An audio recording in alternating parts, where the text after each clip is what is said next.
Hey there, welcome back to another video. This time around, it is my review of the 1988 comedy drama film Switching Channels. Now, this is not what I would consider to be some kind of underrated gem, but it's also not a film that I would necessarily say is quite as bad as some critics have made it out to be. But it is still ultimately a letdown. It's the kind of film that is the epitome of a time waster for me. The kind of movie that if it showed up on basic cable and there was nothing else on, you could have some fun with it.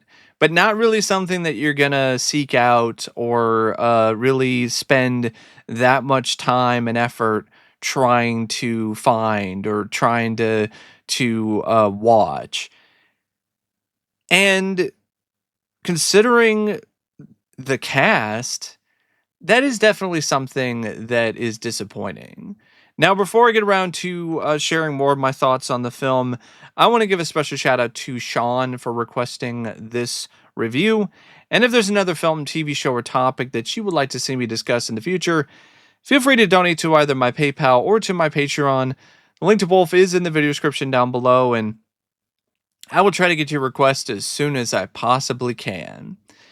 Now, Switching Channels is directed by Ted Kotcheff, and this is a guy who's directed a lot of genuinely good movies, if you ask me, in a multitude of different genres. He did a really good dramatic comedy, in my opinion, in North Dallas 40. He also did First Blood, Uncommon Valor, and after this, he did Weekend at Bernie's, which is one of my favorite 80s comedies. So he's got quite the, let's just say, unique filmography. Like, he's got a ton of different types of films in his filmography. He's very multifaceted, and this film is no exception. Like, his direction is not really a problem here. It's not some of his finest work, but it's not bad either. It's decent enough. Like, it's the kind of direction that has enough of a dynamic to it.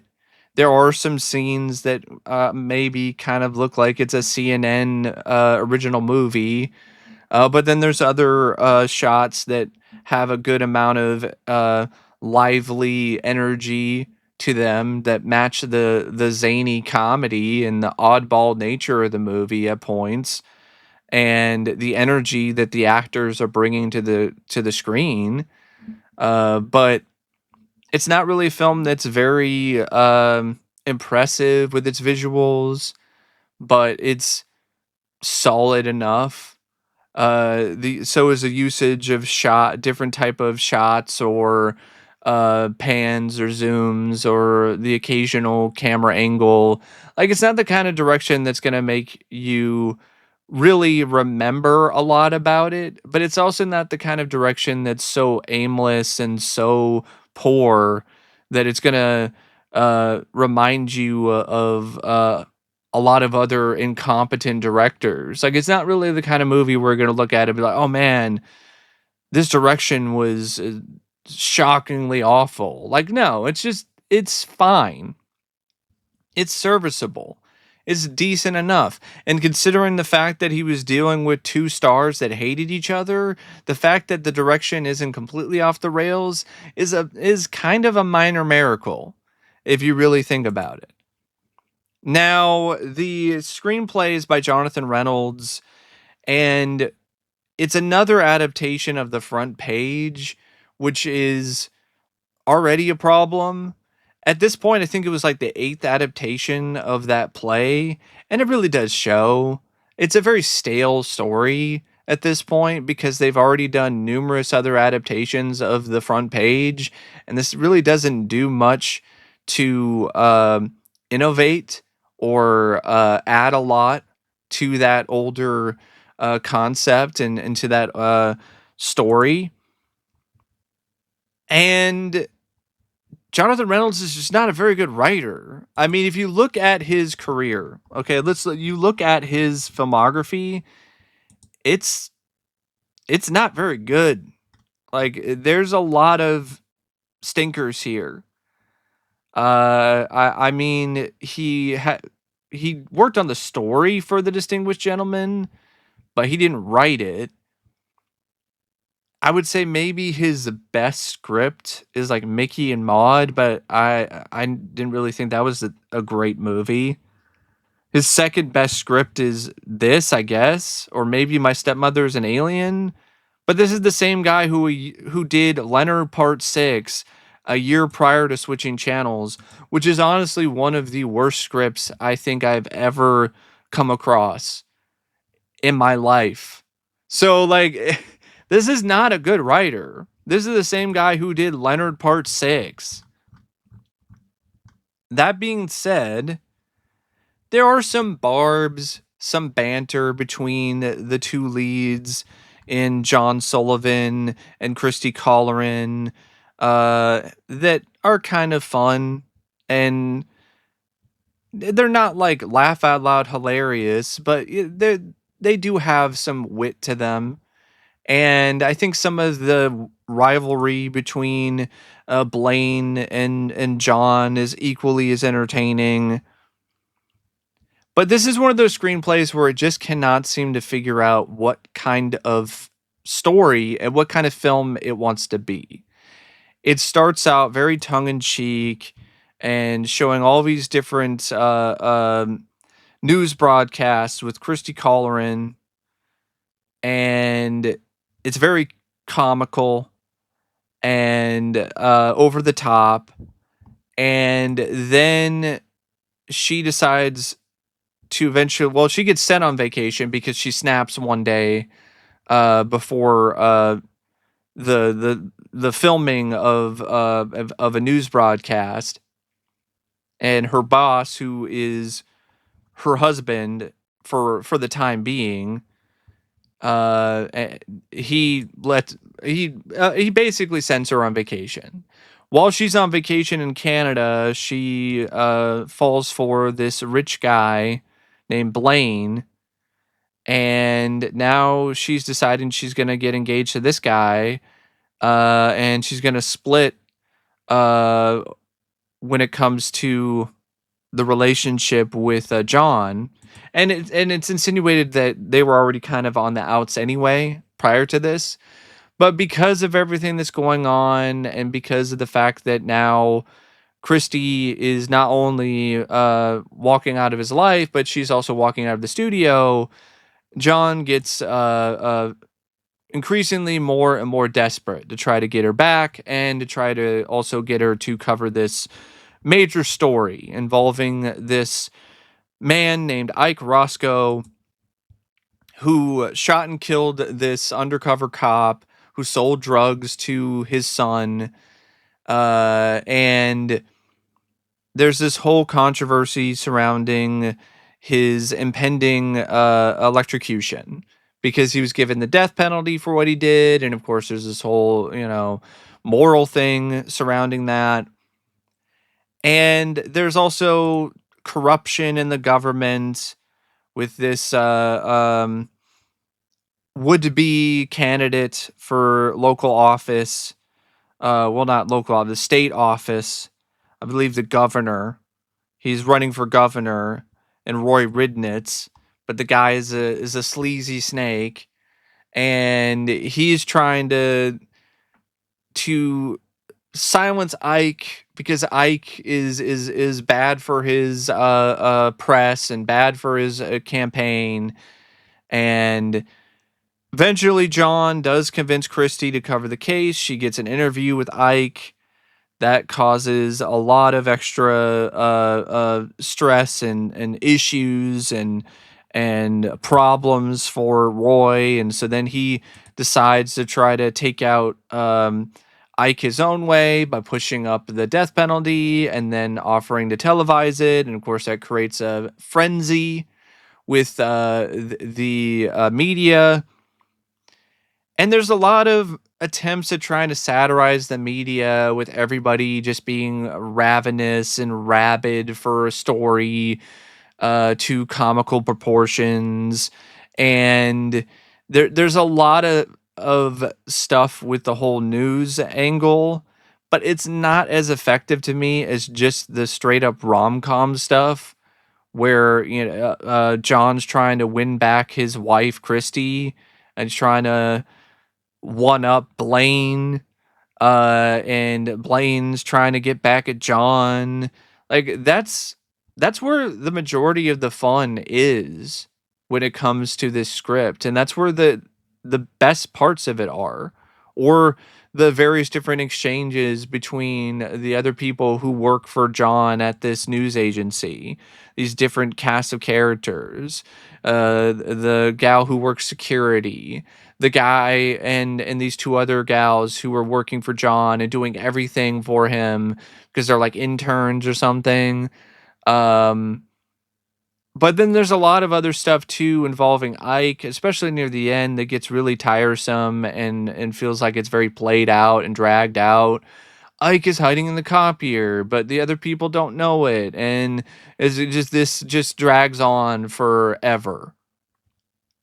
And then it predictably ends how you think it will. Ridnitz, he gets screwed over along with the corrupt warden because they get filmed confessing to everything. Because John and Christy set them up and turned on a camera and were recording them without them knowing. And of course, Ike gets pardoned by the governor, and all kinds of stuff that's going on with this whole news story. And because of the excitement of what is happening with the story with Ike, and because of the revelations that occur when it comes to Blaine and his personality and what kind of person he actually is, Chrissy does decide to ultimately get back with John and breaks up with Blaine, and they go on another honeymoon. But of course, there's something that happens this time around. It's another volcano that erupts, just like the last time they tried to go on their honeymoon. And now they're going to have to cover it. And that's the end of the movie. And you're kind of like, okay, like that was it. Like, and at the same time, like I said, it doesn't know what kind of story it wants to be. Do you want to be a zany rom com that deals with people who work at a news station? Or do you want to be a serious drama mixed with satirical elements? Like the whole stuff involving a televised electrocution. You can't be both because then it just undermines the other. And it's a shame too because the zany rom-com elements, there is some fun to be had with it. And then there is some potential as well with the more serious stuff, especially with the death penalty angle and Ike Roscoe and the way that character is written. That's a very sympathetic character. You really do feel for the guy. Like his son died because of the actions of this corrupt asshole police officer who sold him drugs and was taking advantage of people. And it didn't even seem like this was a guy who was just undercover and was doing his job. Like the guy just completely started to embrace the idea of being a literal drug dealer. And the guy got his just desserts, if you ask me, by the hands of Ike, who shot him. So you definitely do feel for Ike. You don't think he deserves the death penalty. So there is some tension involved with that. But because of the tone, you never really seem like he's ever going to actually get the chair. Like you definitely feel like, okay, he's gonna escape, something's gonna happen, and he's still gonna get pardoned in the end, and the bad guys are gonna get punished, and they're gonna get justice. And that's a problem. It also affects the tension, and it affects a lot of things when it comes to the effectiveness of this overall story and this overall script. It also doesn't help that despite some witty barbs now and then, it's not really that funny of a script. There's attempts to be funny, but a lot of it's very broad and just not very clever. So it's just one of those movies where you see some potential, but it just doesn't really click. It's definitely something that I think was explored and done better in something like Broadcast News, which came out a year prior, and or something like The Front Page. So it's just one of those scripts where it's very below average. It's not completely awful and outright terrible, because some of the characters I don't mind.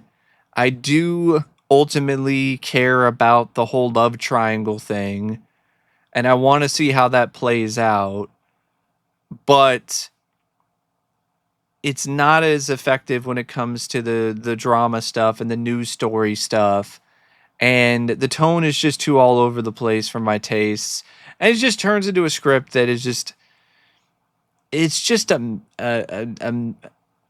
mishmash. It's just a mediocre mishmash of ideas and concepts and clashing tones. Now, the cast, on the other hand, I think is quite good. I mean, Kathleen Turner, she's not going to win any awards for this performance, but I thought she did a good job. I really did. She was very fiery. She had a certain intensity to her that I did like.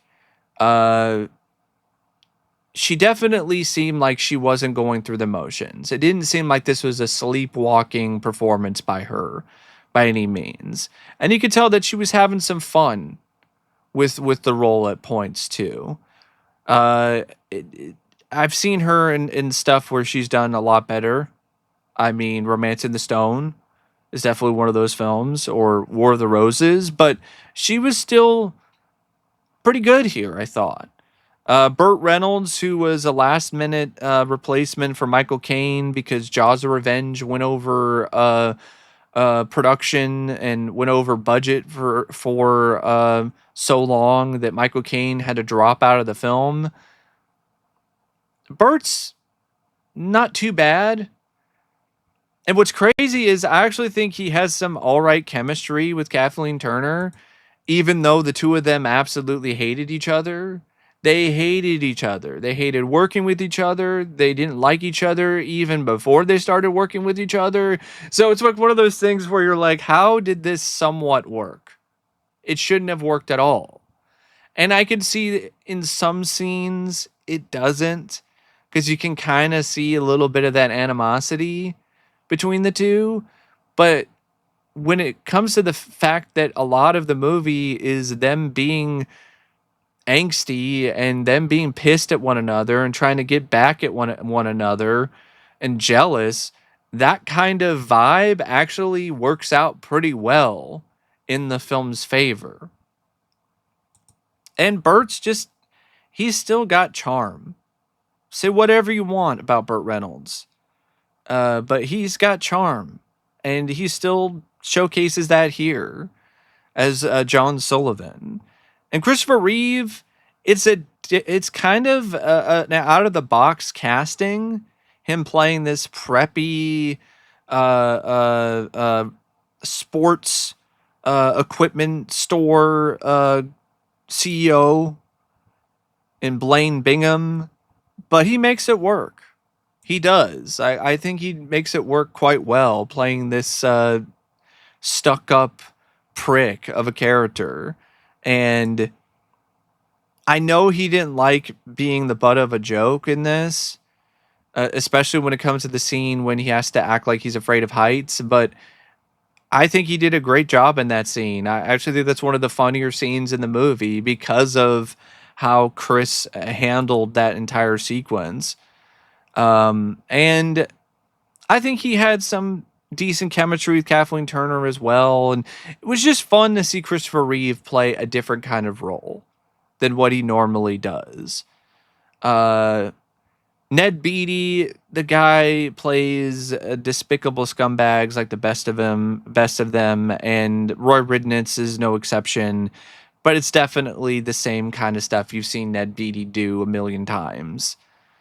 It's almost like he did this so he could get all the free popcorn he wanted. Because he's like eating popcorn at almost every other scene in this movie. Henry Gibson, as Ike Roscoe, like Henry Gibson is just an underrated actor to begin with, and this really showcased his versatility as an actor.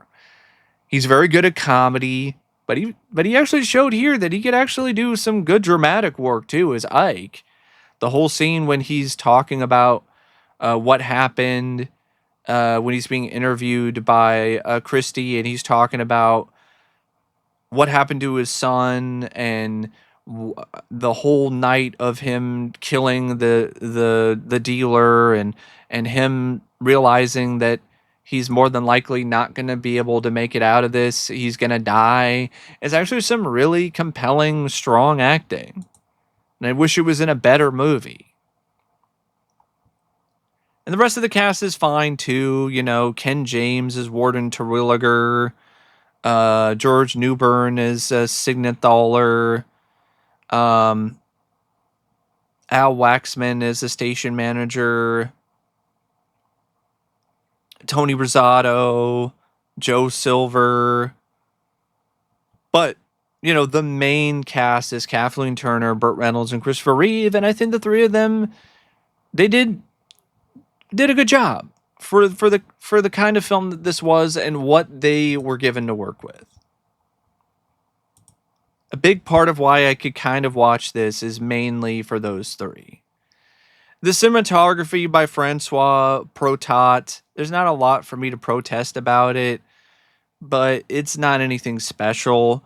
The editing by Thom Noble, it's not terrible, but the guy's definitely done a lot better work in other films. I mean, like Witness and Thelma and Louise. The editing in this, it's not egregious. It's not excellent though. It's just very meh, like a lot of other aspects of this film.